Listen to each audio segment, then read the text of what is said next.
Hello everyone and welcome back to the channel. In this video today we're back in with a reaction to why Russia fears Sweden, Norway, Denmark and the Finland alliance. So let's get right into the video for today. Let's go. I always like these videos, you always learn something new. All Swedes should mentally prepare for war.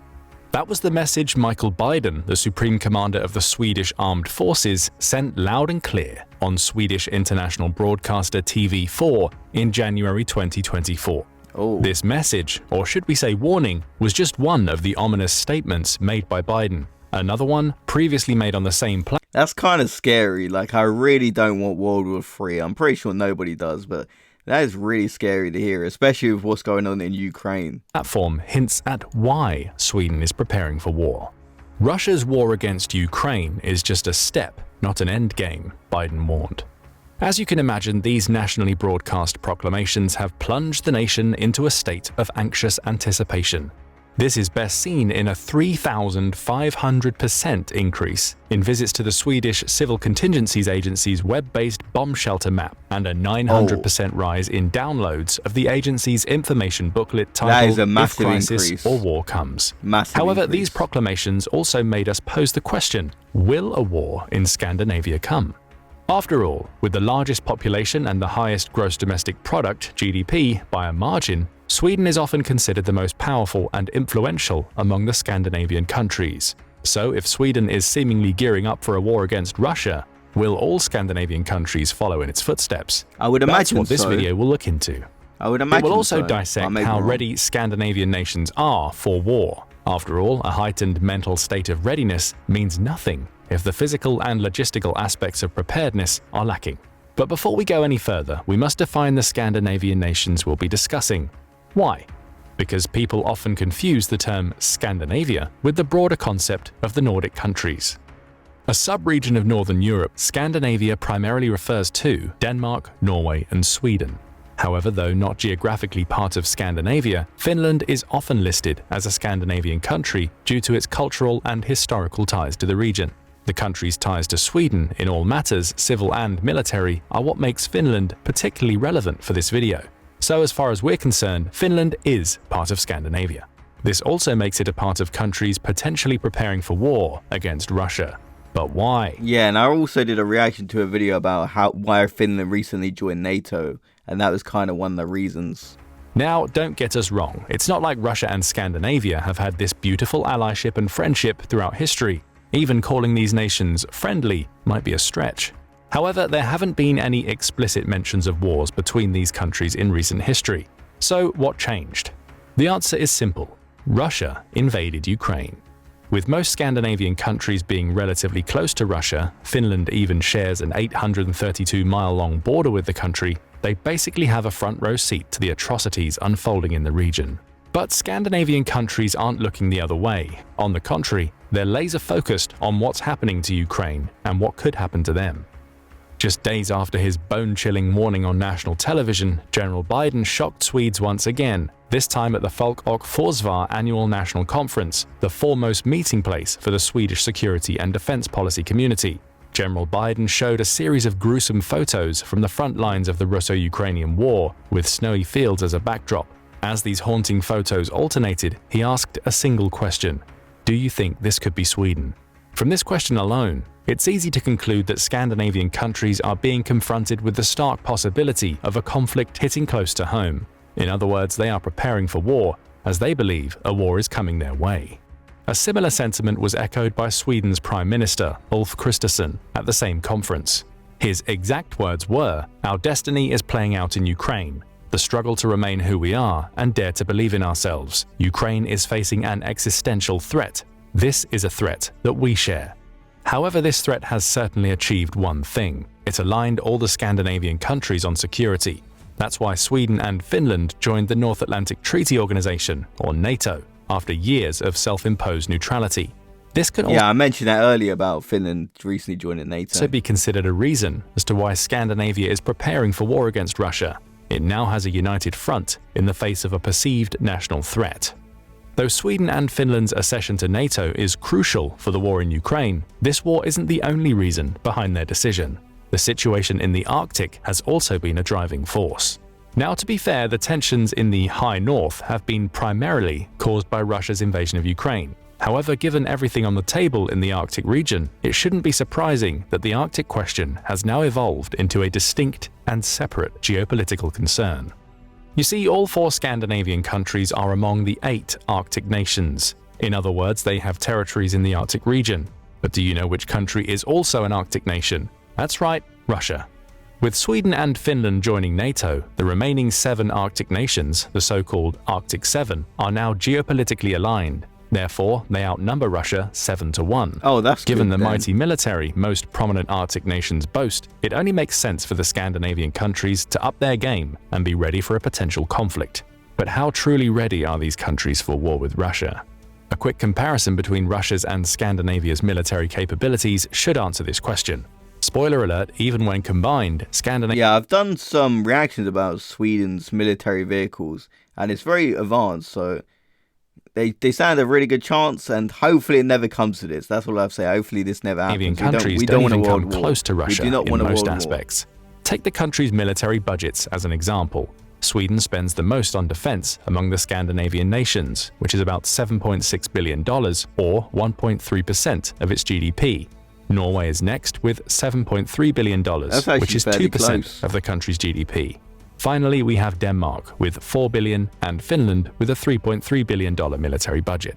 Russia alone spends $65.9 billion on defense. Wow. And that's not all. The Russian government intends to spend as much as $160 billion on defense, which would surpass 10% of its GDP.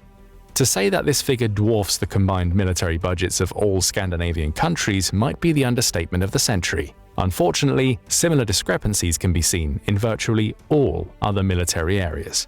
For instance, Sweden, Finland, Norway, and Denmark have less than 100,000 active military personnel combined. Russia alone boasts roughly 1 million. However, things do look up a little in the reserve military. But I guess it's also about the quality of the soldiers. You may have 1 million, but are they as skilled as the 90,000? That's the question. Department, as the Finnish Defence Forces maintain a sizable reserve force of about 900,000 personnel. Add the 31,300 from Sweden, 63,000 from Denmark, and 40,000 from Norway, and Scandinavia can at least muster over half of Russia's 2 million reservists. Regrettably, the same can't be said for any of the military equipment in these countries' army, navy, and air force. Let's do a quick overview to help you understand just how huge the difference between these potential war players is in this department. Since Russia shares quite a lengthy border with one of the Scandinavian nations, let's tackle the land forces first. First up, tanks. Russia boasts over 12,000 tanks, while the Scandinavian nations have under 500 together. With 200, Russia's neighbor Finland has less than half this number. Scandinavia has slightly better odds in the armored fighting vehicles department, as Denmark has over 4,000, Sweden and Finland over 2,000 each, and Norway over 550. But then again, Russia has over 24,000 of these vehicles on its own. As for the artillery, we're back to abysmal figures. Russia's total artillery strength is approximately 18,266, a far cry from Scandinavian assets, which at best go over 800 in Finland. That's a massive Now, you might think difference. these numbers aren't really relevant, as a vast majority of Russian land forces are deployed in Ukraine, and that's absolutely right. However, its air and sea forces remain intact. So let's take flight for a second, though you'll probably want to land again as the situation in the sky is even more lopsided. Russia boasts an impressive fleet of almost 4,500 aircraft. This figure includes 1,665 helicopters, 689 attack aircraft, 340 fighter aircraft, 384 multi-role aircraft, and 100 unmanned combat vehicles, UCAVs. As for Scandinavia, the total number of aircraft between all 4 countries is just under 600. The breakdown is even more dreary, as the Scandinavian countries don't possess the same aircraft capabilities. However, these countries are well aware of this fact. That's why in March 2023, Sweden, Finland, Norway, and Denmark moved to create a unified Nordic air defense and significantly strengthen its numbers. To this end, Norway ordered 15 more F-35 fighter jets to add to its existing 37 ones. Finland has 64 F-35s on order and 62 FA-18 Hornet jets in store, and Denmark will add 27 F-35s to its fleet of 58 F-16 fighter aircraft. Very good So fighter the situation in the aircraft sky there. seems somewhat optimistic, But what about the sea? If we take our hypothetical battle to the sea, Scandinavia might stand a chance, as its total number of naval assets is almost 500, compared to Russia's 653. Okay, However, that's in fairly areas close, where numbers fairly truly close, that's matter, good. such as aircraft carriers, destroyers, and submarines, Russia wields significant superiority. The Scandinavian countries, on the other hand, either have none of these crucial vessels or fall in the single-digit zone. Though these numbers sound bleak, the worst is yet to come. No Scandinavian country possesses a single nuclear weapon. In contrast, Russia has roughly 6,000, placing the country at the forefront of global nuclear capabilities. Of course, we must note that the absence of nuclear weapons in Scandinavia is intentional, But explain it to me like I'm dumb, of course. I'm not that knowledgeable about this type of stuff. But it don't really matter about Russia having all those nukes, because if they activate it, since Sweden and Finland are part of NATO now, wouldn't the countries that have nukes back them up? I don't know. That's just my thought. That's the way I'm seeing it. So I may be wrong here, but wouldn't the other countries that have nukes part of NATO back up these? Like if it does happen, if Russia actually activates the nukes, reflecting a long-term commitment to being a nuclear weapon-free zone. Still, this doesn't change the fact that Russia is very much a nuclear weapon-armed zone, and a dangerous one at that. With all these facts and figures in mind, one thing becomes abundantly clear: Scandinavia alone could never stand up to Russia. But luckily, Scandinavia isn't alone. The region's alliance with NATO is nothing short of game-changing and is sure to boost Scandinavia's odds in a potential war. Just remember what Article 5 of the North Atlantic Treaty states. The parties agree that an armed attack against one or more of them in Europe or North America shall be considered an attack against them all. Article 5 allows NATO allies to assist the attacked country by taking forthwith, individually and in concert with other NATO allies, such action as it deems necessary, including the use of armed force. For now, Article 5 has been invoked only one time, after the September 11th terrorist attacks on the US. However, the mere existence of this article provides solid insurance for member countries. That's why this article can serve as a sufficient explanation of why Sweden and Finland chose to abandon their policies of neutrality after decades and join NATO. Of course, Norway and Denmark have long waited for their Scandinavian neighbors to join them in NATO, as these countries have been a part of the alliance since its very inception. In fact, Norway and Denmark are among the 12 founding member countries of NATO. Oh, I didn't With this know in that. mind, let's briefly discuss the cooperation between NATO and the Scandinavian countries to understand the importance of all four nations being a part of the alliance. First up, Norway. Norway has been quite an active NATO member since the alliance's formation. It participated in several NATO operations, including the 1999 bombing of Yugoslavia and the 2011 military intervention in Libya. The country also sent troops to Afghanistan following the September 11th attacks. Norway's national delegation to NATO includes high-status personnel from the Norwegian Ministry of Foreign Affairs and the Ministry of Defense. However, when it comes to Russia, Norway has followed a reassurance policy since the Cold War, limiting the presence of NATO past the 28th longitudinal zone, close to the Norwegian-Russian border. Of course, it's highly unlikely this policy will hold under the new geopolitical circumstances. The next in line is Denmark, a country that went from being neutral for decades to becoming a founding member of NATO. How is this possible? Well, it's simple. Following 2 world wars, Denmark stopped viewing neutrality as foolproof security assurance and opted to consider other solutions. That's the The smart first way option to do it. emerged between the 2 world wars, and it involved joining all the Scandinavian countries, plus Iceland, in an alliance. After all, these countries shared centuries of history, similar democratic values, and a strong culture of consensus building. Unfortunately, World War II forced them to shelve these plans and ultimately pushed Denmark to NATO. However, the country only joined NATO on 3 conditions. Number 1, NATO won't establish permanent military bases in Denmark, with the exception of Greenland. Number 2, NATO will respect Denmark's commitment to a non-nuclear weapon policy. Number 3, there will be no allied military activity on the entire territory of the Danish kingdom. Interestingly, these conditions also had something to do with Russia, or to be precise, Russia's predecessor, the Soviet Union. With these conditions, Denmark hoped to present its accession to NATO as strictly a defensive measure and not a provocation to the Soviet Union. However, as time went by, Denmark took a more active and confident role in NATO. In the 1950s, the country was involved in NATO's Northern Command, together with Norway. In the 1970s, it became part of the Stanav Standing Naval Force Channel, NATO's permanent maritime presence in the English Channel. During this period, Denmark also participated in NATO's Trans-European Radar System, which was designed to provide air defense in a supersonic age. Wow, that looks Afterward, massive. Denmark fully embraced its role with the alliance and made NATO the cornerstone of its defense. However, throughout all these years, Denmark's northern neighbors, Sweden and Finland, remained neutral. Though to be fair, Finland was neutral significantly less time than Sweden. The country only adopted this policy during the Cold War era, especially after World War II. Its neutrality also ended sooner, as Finland became a member of NATO on April 4, 2023, almost a year And the fact that Finland is so close to Russia as well, it must be extremely scary for them. after applying for membership. By the end of 2023, the country signed bilateral military agreements with the US, allowing its personnel and weapons at dozens of Finnish bases, including some in the Arctic. Finland's NATO membership almost doubled the length of the alliance's border with Russia. But what is arguably the most fascinating part of Finland's evolution regarding NATO is the incredible shift in public opinion toward the organization. As recently as December 2021, more than half of Finns opposed joining NATO. In November 2022, 78% of them were in favor. Oh, okay, This yeah, stunning that's a reversal massive just goes on difference. to show that the Finnish people see I guess that's probably due to the war in Ukraine actually showing, yeah, there's a possibility that Russia could try and invade. NATO as the only way to protect their country against Russia. If we were to travel west, we'd see that nearly 60% of Swedes shared the same opinion about NATO as of 2022.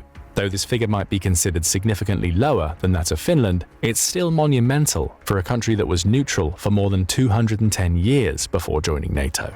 That's right, the last time Sweden was involved in a war was in 1814, when it briefly fought a fellow Scandinavian country, Norway. Since I then, didn't know Sweden about has this. pursued a policy of non-alignment in peacetime and neutrality in wartime, as the Swedish government puts it. Still, throughout the years, Sweden strived to maintain close relationships with NATO members without explicitly joining the organization. However, as Russia brutally invaded Ukraine in February 2022, Sweden realized this wasn't enough. So Sweden applied for NATO membership at the same time as What? February 2022? That's so crazy it's been going on for that long. It does not feel like it happened that long ago. It feels like it was 2023. Wow. I mean, time obviously does go fast. Finland. Of course, Finland was also one of the major driving forces behind this decision, as these two nations have historically worked closely together on virtually all issues. Now you might wonder, if Sweden and Finland applied for NATO membership at the same time, why did Sweden have to wait to become a member nearly 1 year after Finland? Two countries are to be blamed for Sweden's painstaking journey to NATO: Turkey and Hungary. Both countries defended their decision to withhold membership based on the hostile attitude Sweden had displayed toward them in the past. Since Turkey and Hungary have since ceased blocking Sweden's entry to NATO, we won't spend too much time delving into the real reasons for this delay. We'll only leave you with a couple of facts. Turkey's President Recep Tayyip Erdogan has historically maintained quite a close relationship and collaboration with Russia's President Vladimir Putin. Oh. At the same time, Yeah, I don't really know much about Turkey, but I'm pretty sure... I don't want to get... Like, I might go to Turkey one day, but I've heard he's a bit corrupt. I may be wrong here, but I haven't heard the best things about the president of Turkey. Hungary's Prime Minister Viktor Orbán, who has been in power for 14 years, is often referred to as Putin's mouthpiece by his critics. You can draw your own conclusions. Yeah, they're But let's definitely focus on the more biased. positive aspects Definitely of this biased. story. Sweden finally became a NATO member on March 7, 2024. And according to many experts, NATO is precisely where Sweden has belonged all along. After all, Sweden connects the Baltic region to the transatlantic link and can play a key role in deploying and transporting Allied combat forces. But will Allied combat forces need to be deployed through Sweden and the rest of Scandinavia? In other words, how likely is it for a fully fledged war to break out between this region and Russia? If we were to look for an answer in the past, it would probably be very likely. After all, Russia and Scandinavia, and for that matter, the newest NATO members, Sweden and Finland, haven't had the best history. Going back to the 17th and 18th centuries, the Russian Empire kept trying to conquer Finland, which was a hinterland of the Swedish Empire at the time. However, the Swedish Empire settled the score by invading and conquering parts of the Russian Empire in the early 18th century under the command of King Charles XII of Sweden. Unfortunately, the victories were short-lived, as Tsar Peter the Great defeated King Charles, marking the end of the Swedish Empire as a major power in Northern Europe. At the beginning of the 19th century, Russia even took Finland from Sweden, turning it into the Grand Duchy of Finland, an autonomous part of the Russian Empire. As mentioned, Sweden embraced a policy of neutrality shortly after, in 1814, but remained a vocal critic of the Russian Empire's subsequent iteration, the Soviet Union. As many Swedes will tell you, Russia has always been perceived as an enemy. The same can be said for Finns, who consider Russia a serious security threat. And how could they not? After all, Finland and Russia fought battles on several occasions, including the Winter War. After World War II, Finland lost roughly 10% of its territory to the Soviet Union, which forced it to relocate 11% of its population, about 400,000 people. The country also had to pay approximately $300 million in war indemnities, which is as much as $5.3 billion at current exchange rates. Ooh. Though the subsequent period was focused on avoiding any potential conflicts with Moscow, nothing can erase history. After Russia's invasion of Ukraine, Scandinavian people have had the chance to remember why they dislike Russia, as the country started using a series of grey zone tactics in the region. These tactics refer to sly and unconventional moves made to provoke a nation without crossing the threshold into open armed conflict. For example, in November 2023, Finland had to close its borders to Russia after a massive surge of asylum seekers. Finnish Prime Minister Petteri Orpo labeled this move as instrumentalized immigration in retaliation for joining NATO. Gunilla Herolf, a senior associated research fellow at the Swedish Institute for International Affairs, also claimed that Russia has the ability to stop Sweden from functioning through cyber attacks and sabotage operations if it chooses to. But let's go back to the primary question. Yeah, I've heard about the cyber attacks, the false information that's coming from Russia recently. I don't know if you guys have heard about those American YouTubers where they're getting paid like millions of dollars to promote Russian propaganda. It's actually quite an interesting story. They get paid so much money to promote Russian talking points. It's absolutely insane. You did check it out. It's called Tenet Media or something like that. Will Russia and Scandinavia cross this odd threshold they currently navigate and go into an open armed conflict? Truthfully, it depends on who you ask. Those who believe that a war is imminent think so because of how unpredictable Putin has become. Plus, Russia's president is seemingly determined to create a new Europe, one where might is right, as Pål Jonson, Sweden's Minister of Defense, puts it. That's why Jonson believes that a Russian attack on Sweden can't be ruled out. However, others believe that Russia won't attack Sweden. But don't be fooled, this doesn't mean that there won't be an attack. It only means that Russia's target will be another Scandinavian country, Finland. This possibility primarily has to do with Finland's long border with Russia, which creates numerous opportunities for border clashes that can escalate in no time. And let's not forget, after Finland was accepted into NATO, Russian officials warned that this country would be the first to suffer in case of any conflict between Russia and NATO. However, those who believe no conflict will erupt in Scandinavia write off these threats as nothing but posturing. They believe that Russia has already lost too much in Ukraine to start another war in Europe. Of course, this war wouldn't be in anyone's best interest, as it could have severe consequences for all parties involved, and let's face it, the entire world. But Scandinavia isn't the only potential war zone. Yeah, because when you hear about the war in Ukraine, you compare the numbers, you would think Russia would have this in the bag. They would have taken over Ukraine so easily, but they're really struggling out there. It's been 2 years and they still haven't achieved it. So yeah, it definitely probably puts them off invading other countries in Europe, I'd say. When it comes to no Russia, expert. I'm just the Arctic region has attracted many a troubled gaze for this very reason. In his 2023 speech at the Arctic Circle Assembly, Rob Bauer, the chair of the NATO Military Committee and Lieutenant Admiral in the Royal Netherlands Navy, stated, "We must be prepared for military conflicts arising in the Arctic." Still, many experts believe that a full-blown military conflict in the Arctic won't likely take place or be instigated by Russia. After all, Russia has too much to lose in the far north, thanks to all the military equipment stationed in the Arctic and the country's numerous resource-extracting projects. But then again, we're talking about Putin, a man who never knew when to admit defeat. If backed into a corner by the growing might of NATO, who knows how Russia's unpredictable and unreliable president might react, especially when you consider that any potential for diplomatic dialogue has long ceased to exist in Russia's case. But what do you think? Were the Scandinavian bombshell warnings just that, warnings? Or are we bound to see actual bombs flying around soon? Or do you think that NATO and the Scandinavian alliance will deter Russia from initiating full-scale military operations in the region? Share your opinions in the comment section below. Now go and check out why Finland joining NATO destroys Putin. Okay, yeah, definitely a very interesting video. Definitely touched on a lot of important topics. And I have to say, since they're part of NATO, they have that defense. And I don't see Putin actually using the nuclear weapons, because it's not like a chain reaction. If he uses them, some of the people in NATO are going to use it against him. And then, like, it would just cause like a global nuclear war, which nobody ever wants. So that's really scary. But I don't see him doing it because of Ukraine. Like, it's been 2 years. I was kind of shocked to hear that. And he still hasn't achieved conquering Ukraine, which is kind of crazy because the numbers that Russia has, you'd think it'd be so simple for them, but they're really struggling. So I don't see them invading. But obviously, I'm just a guy. I'm no military expert. I don't want a world war to happen. I don't want Russia to invade any other countries. So I hope it don't happen. But Sweden and Finland joining NATO, I feel it seems like a great move. And it's kind of crazy the way Turkey and Hungary can actually stop them from joining NATO due to their alliance with Putin. That should not be allowed. They should not be allowed. But yeah, definitely a very interesting video about alliances, about why Putin might want to invade. I definitely learned a lot in this video. And I kind of like these type of videos because it's cool to know what's going on in the world. And the Russian cyber attacks, they are spitting right there. They're spitting facts right here.